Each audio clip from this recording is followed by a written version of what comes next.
That's right, today I'm going to be making my oat milk ice cream. If you remember my oat milk episode, I'm using that oat milk to make oat milk ice cream. It's going to be great. Let's go. One of the first things I did was I saved all the pressings from the oat milk. So this is me spreading all those pressings out onto a silicone mat. By cooking this in the oven at a low temperature, we'll create kind of like a cookie. Let's get started. I'm Dr. Beck. I got my PhD studying the diets of ancient people. And today I'm sharing my favorite recipes with you on Dr. Beck's Epicurean Delights. I'm going to add about a half cup of maple syrup to these pressings to give them some sweetness. I need a little bit of oil, so I'm putting 1/8 of a cup of oil in here. I'll get it mixed up well and bake it at 200 to dry it out, and then I might raise it a little bit higher to get some color on it, to get it toasted. I think that'll be really good. So let me get this mixed up here. Oh, that's why we wear the apron, right?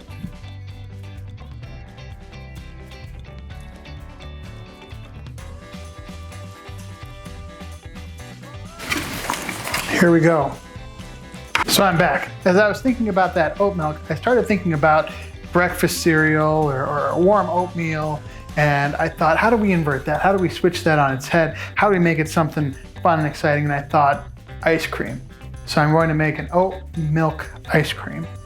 And instead of just using regular granulated sugar, I thought I might play around with the dates and some honey and some maple syrup and see if we couldn't make that work for us. Now, honey and maple syrup have more water in them than granulated sugar. Granulated sugar is 100% sugar. And so it's going to switch things up a little bit when we try to make a creamy creme anglaise, because all that extra water is going to throw things a little bit out of whack. We want to make a mixture that has a very small amount of water, because water turns into ice crystals when you cool it. And those ice crystals, and if they get too big, if they expand as they're forming, they get large, and then you can sense them on your mouth as these like, it tastes rather granular, which is why the classic creme anglaise has a lot of fat in it.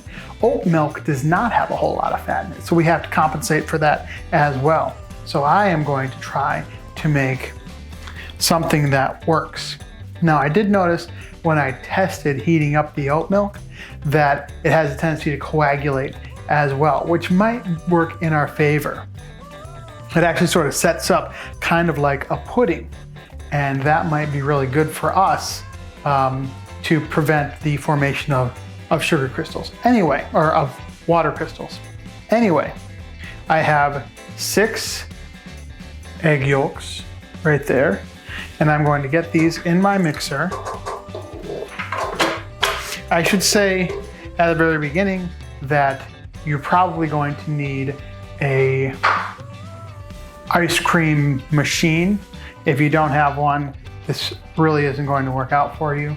But just so you don't sit through this whole thing and then get to the end and you're like, oh no, he's got an ice cream maker and I don't have an ice cream maker and now I can't make ice cream. Anyway, I am merely experimenting, so this thing could go horribly wrong. Let's see what happens. Anyway, I'm gonna get these guys whipping up.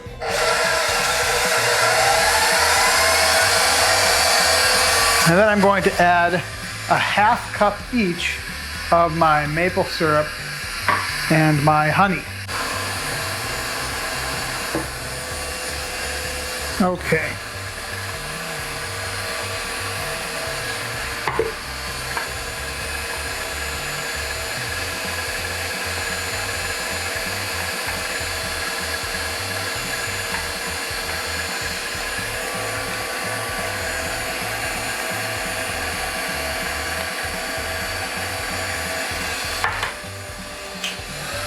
Get this really whipped up first. Now while I do that, I'm gonna do 1 cup of my mixed, like creamy one, and 1 cup of my regular oat milk, okay? I'm gonna do 2 cups of my regular oat milk. And 1 cup of it. Creamy.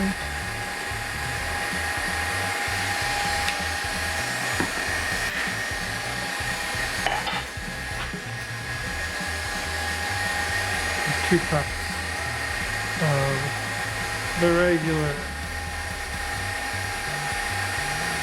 See how this turns out. Get this in here.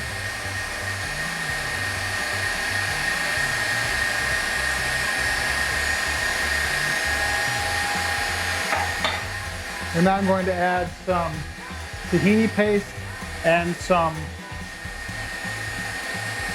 almond butter right in here.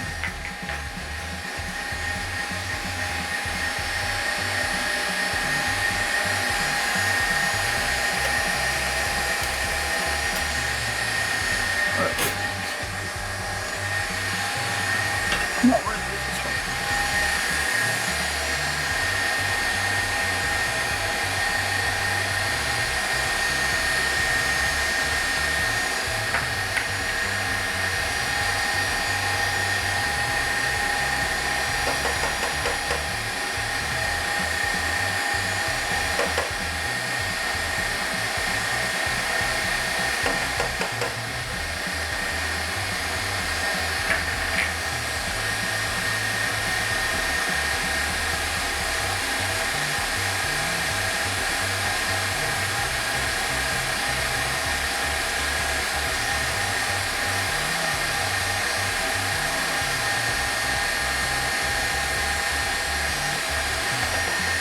Now we're going to get this heating up over there.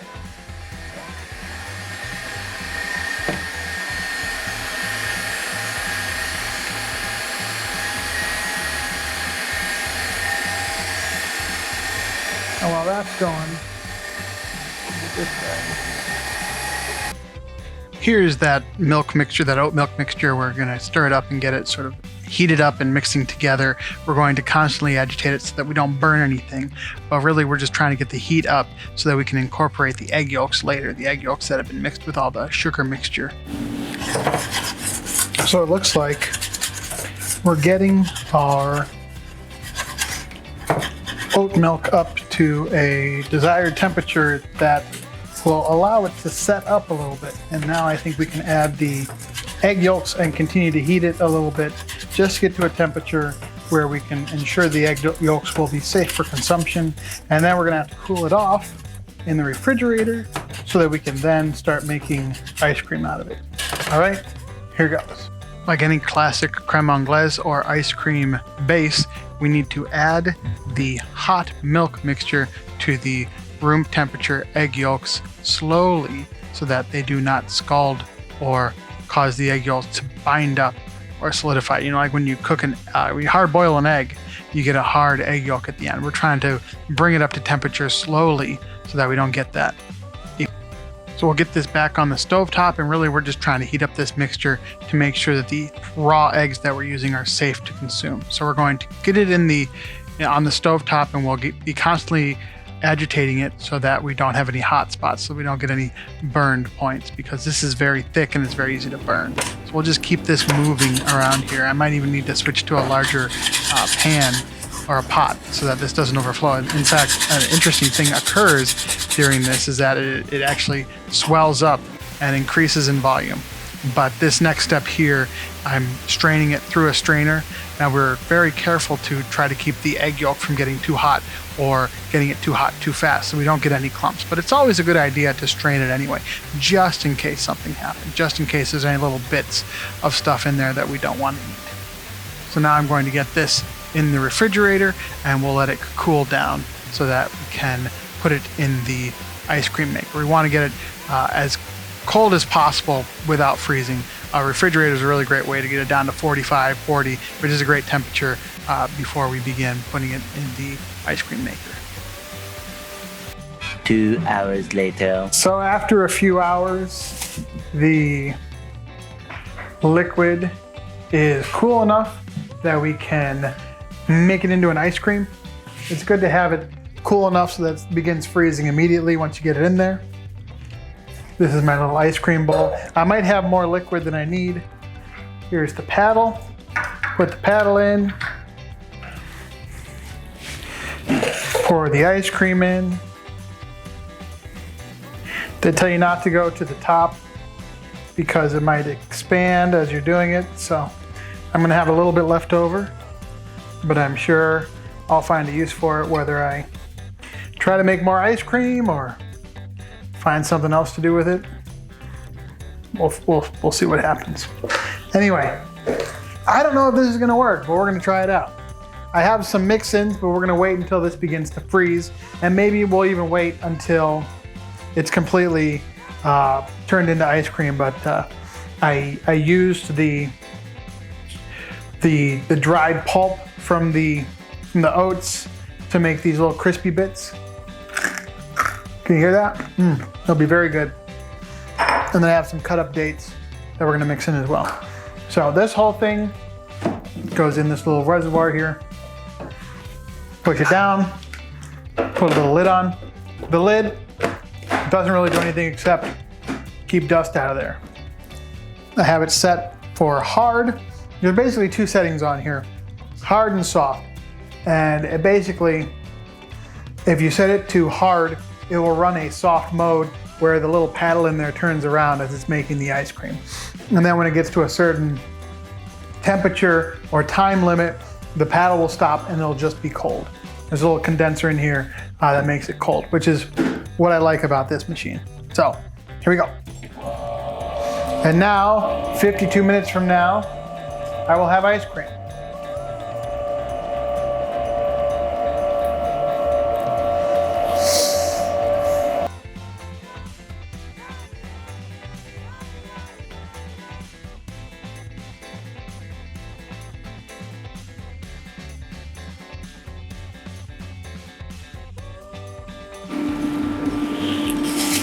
So I'll start by putting some mix-ins in the bottom.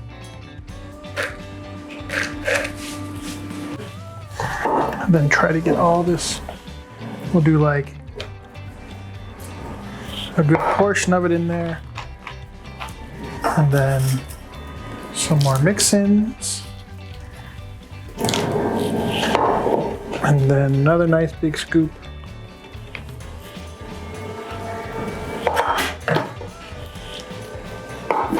Whoa. Boy, that was close, but at least we were able to save our ice cream.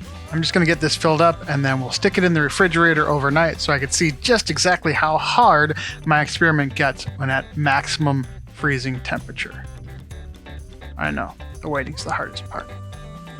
The next morning.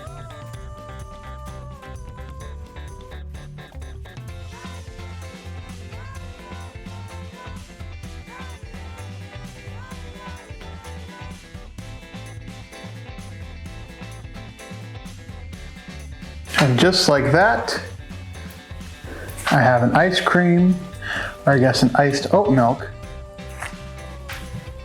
worth testing out. Let's see how we did.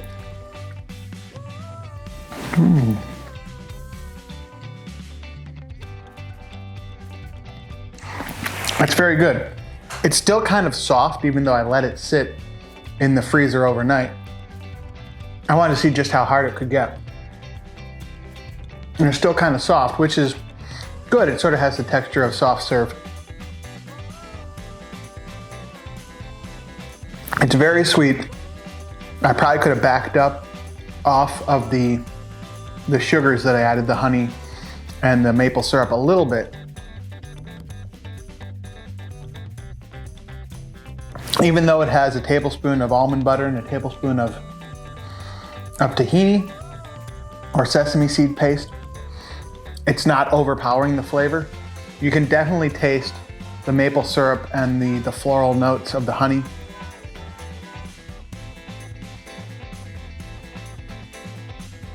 And the oat flavor is very present. I've got the mix-ins here and they're also very good. They provide a little bit of texture, contrast.